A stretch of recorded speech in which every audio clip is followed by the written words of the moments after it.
This is AW Media, and of course we have to start with a big introduction. We've got a world champion in our midst. This is not something you get to see every day. Well, I do, because I train in the gym. Lucky for me. Flexing. But honestly, it's a very good moment for us. And Jazza, thank you for giving us some of your time.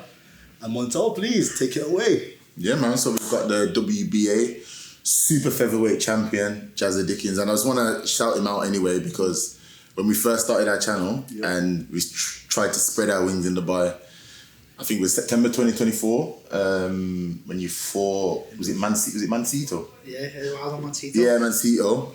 I reached out to you. I think we had like 100 followers. Yeah, 150. And I thought, you know what, let me just try and see if you'll respond. And he responded, and obviously we got a little interview down there, so I appreciate that, and thank you for that as well, man, Jazza. So that was a big one for us. No, I remember that myself, because like when you see not many people out here doing what you're doing, and I think that you're just leading the way, aren't you, out here? So it was great to see, and yeah, it's good to see you growing, boys. We're trying. We are trying.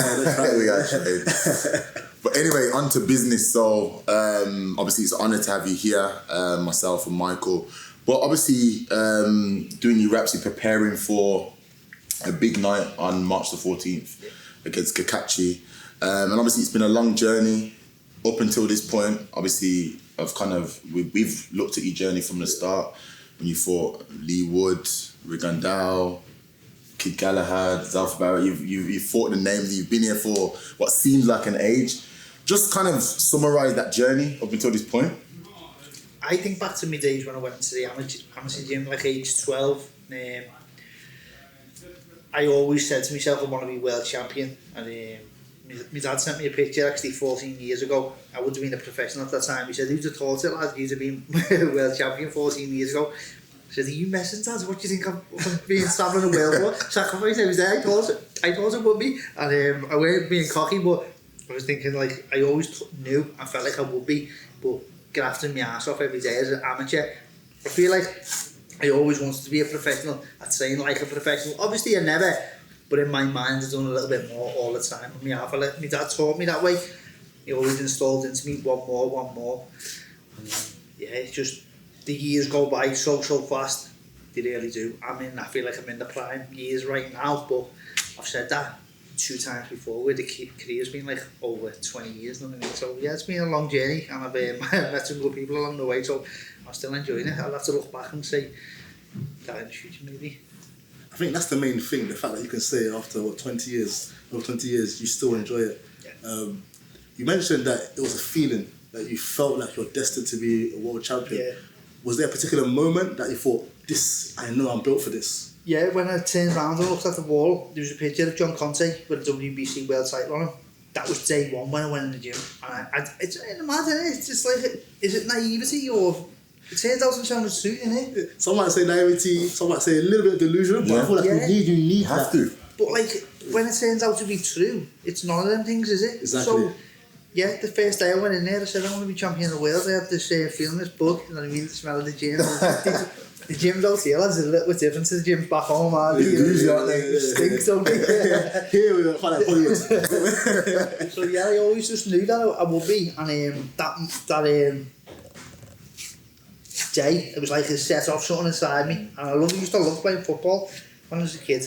We all did in Liverpool. Of course, football city. Yeah, and I just sort of, boxing took over a year after I quit boxing football, because I just couldn't be bothered anymore, because boxing had my whole interest. And yeah, it's like, I always believed that God has planned for you, your best days are always in the future, because why would you live till like 80 odd years old, but your prime was in your 20s, you know what I mean? Why would he put you into year 80 when like you're just missing your 20s? I believe that there's the best days are always ahead, and like you would never think that after 20 years in a boxing career, your best days are now. Yeah. So like, I'm just seeing what God's got planned. It's amazing, really. I love that. And one thing that I'd like to say as well, a lot of people in the boxing industry, and I'm guessing people in Liverpool that know you personally, would say the same thing about you, Jazza. Nice guy, won't say no to anything. And I think in the boxing world where you've got a lot going on and it's a dirty industry, I'd say. It can be. It's a dirty industry. Let's call a spade a spade. It has its moments. Obviously, you've kind of maintained that same character, and obviously in the ring you've had your ups and downs. How have you been able to kind of, you know, change in the ring but keep that same character? That's hard. That's a good question, because what we're going to right now is on the media, in the boxing media, we're seeing Conor Benn and Eddie Hearn, aren't we? And I prayed for Eddie Hearn last night that there's two ways of approaching business. One is the book The Prince, Machiavelli, don't know if you've read that book, which is brutal in business, isn't it? Or the other one is the New Testament. I hope he lives his life by the New Testament, because boxing and the decisions and the things that happen to you in the business of boxing, so cutthroat, can mould you in life, and it can shape you as a person. That's why I said a prayer that he turns to the New Testament rather than the Prince, you know. And I think that for me, I've always stuck to the word of God. I was lucky enough to find God at the age of 18, so that's what I've always done. When I've been on my knees, I've look to God, nothing else. Well, first of all, that's an amazing thing. I definitely agree with that, because I've heard a lot of inputs from different people about the betrayal and whatnot, but you're right. What you said is very genuine. You don't hear that a lot as well, so you're right about that.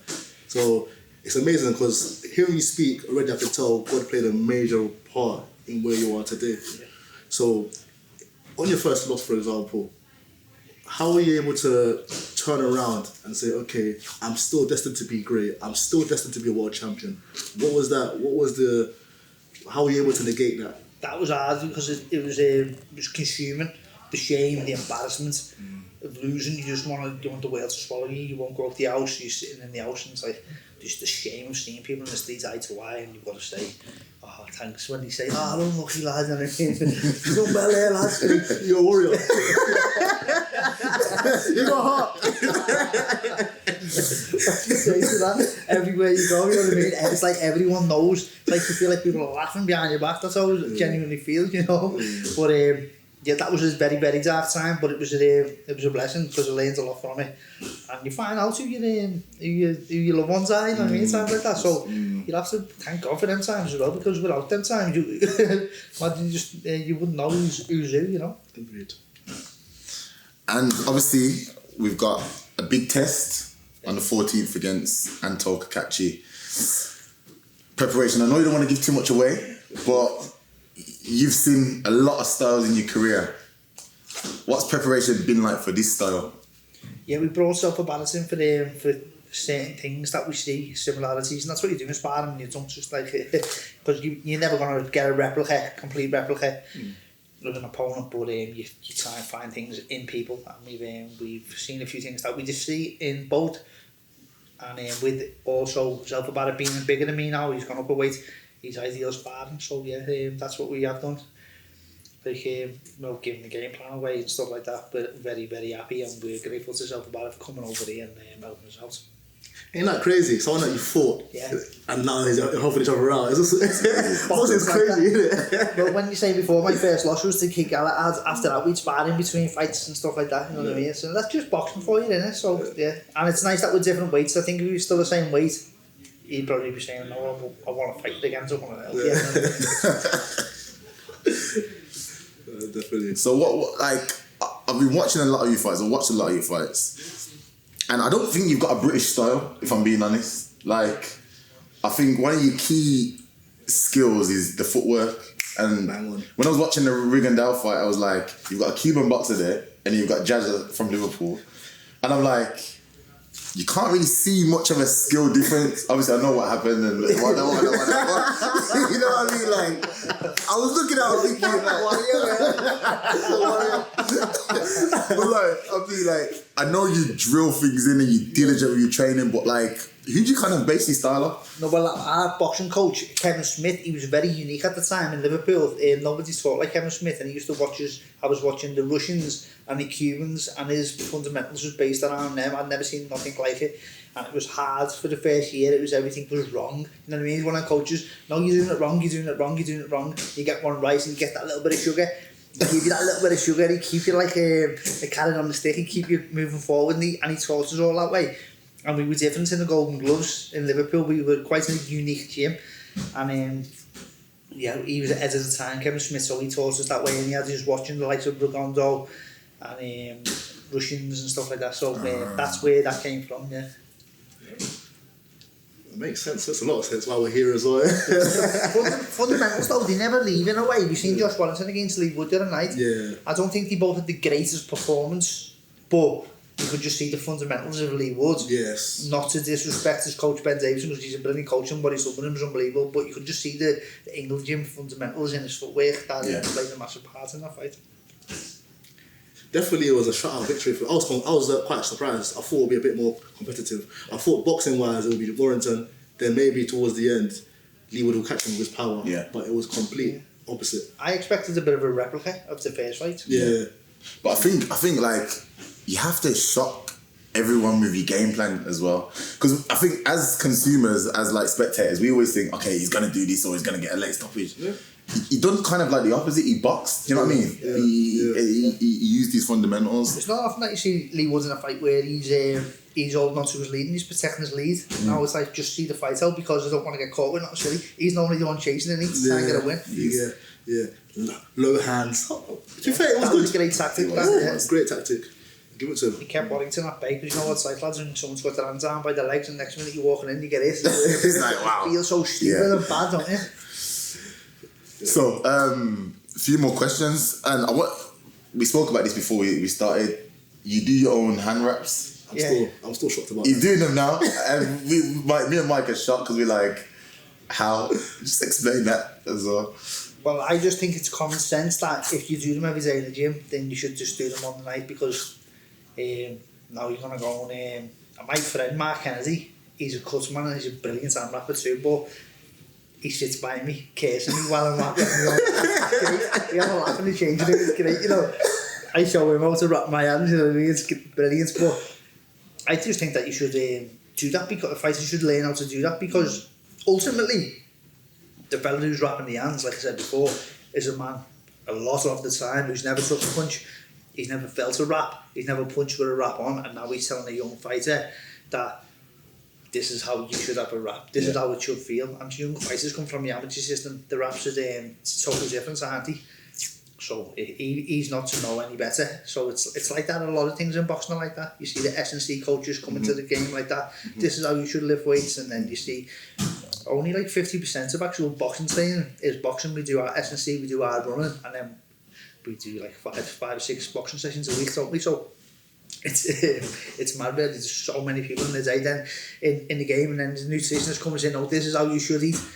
But like, I know how I should eat. You know what I mean? I've been feeding myself for the last 20 years, you know what I mean? My 30 years, and I know how I should lift weights because I know what feels best for me. Fighters should also go out and find what's best for them rather than being told and being baby because we're not amateur boxers anymore. That's just my theory anyway. I think that's free game for the boxers, free game. man. I think it's because a lot of science stuff is now being put into these places, like science backs, and everyone's obsessed now with getting that extra percent to become more optimal with their performances. But definitely, you've got a very, very, very fair point, and I think if anyone could speak about it, you could. But then people say, don't you weigh the science? Oh, it's science, or it must be true now because it's fucking science. But people say, don't they like boxers are thick and all that, but you just listen to us, you're just stupid, you just get in there and fight, but boxing is physical match, isn't it? Yeah. Like the IQ of someone coming missing a shot, a full speed punch and speed and power, missing it by that much, and then coming back hitting him, rolling under his next shot, and then coming back under the shot. The IQ of that is unbelievable. It's crazy. And people say, oh, look how stupid they are. You know what I mean? They just tell them it's science and they believe anything. We must be fucking stupid to let these blaggers in the game. Yeah. But one more question for me, sorry. And this is one thing that I think your footwork is up there, but your cardio, your conditioning is very, very good as well. So for the young people out there that are trying to follow in your footsteps, become a world champion as well, what would be some good advice that they could do? Maybe a drill or something that you do to keep yourself in tip-top shape? I just don't believe in, like, I know you say footwork, I don't believe in it. I don't believe in, like, skill, if that makes sense. Obviously, it sounds stupid saying that, but I don't believe in skill. I don't ever think that skill can go out there and win a fight. I think skill can defend a loss, but I think hard work is what will actually bring you to the top, if that makes sense. So I don't think you can skip it. You need both. You can be skillful all you want, but then you get tired, don't you? And you have to maintain your skills with your fitness, so it goes hand in hand. So I just believe that fuck your skill, make sure it's most important to be conditioned, because if you're not conditioned, it's a dark place. It's dark, I just know, don't you? When you're tired in there, when you've got all the skills and you're fighting someone you're more skillful than, but he's just fitter than you and he's on you and he's working, it's like, why didn't I just train hard? I'd swap all this skill right now for the stamina. You know? So basically you're saying to me, elite cardio beats elite IQ. That's what I've heard. We've been arguing about this for ages. That's what I've heard. I heard that just now. No, it doesn't beat both, if that makes sense. I don't. It's the hard one. It's a hard one. It can do. It can do. Yeah. No, elite cardio. I'm chatting shit. You're alright, Mike has proved a professional world champion, bro. And it's on camera too. I don't know, man. I don't know. It's case for case. Yeah, it's case for case. I would never want to be caught off guard by not having stamina. You know what I mean? That's a fool's mistake. So what do you do? Is it running? Is it constant heavy bag work? Is it air bike? No, I just feel my heart rate. I just feel where I am with my heart rate and push it a little bit more. Like, I go back to this very, very simple. Go back to what my dad used to say: one more. And I just feel where my heart rate is, and you can always do a little bit more, can't you?